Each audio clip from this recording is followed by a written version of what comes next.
தோழர்களே, ஆளுகின்ற திராவிட முன்னேற்ற கழக அரசு 4 ஆண்டுகளை கடந்த பின்னும் கடந்த 2021 சட்டமன்ற தேர்தலின் போது நமக்கு அளித்த தேர்தல் கால வாக்குறுதிகளில ஒன்றை கூடயும் நிறைவேற்றவில்லை.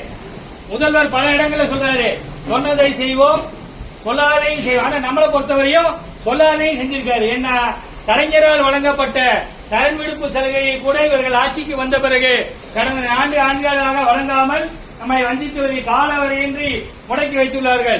காலவரையின்றி முடக்கி வைத்தது என்பது இனிமேல் உங்களுக்கு இல்லை என்பதை போலதான் அர்த்தம்.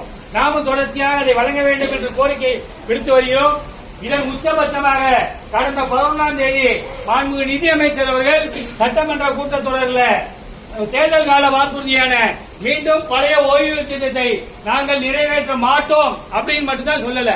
அதை தவிர தேர்தல் கால வாக்குறுதியான மீண்டும் பழைய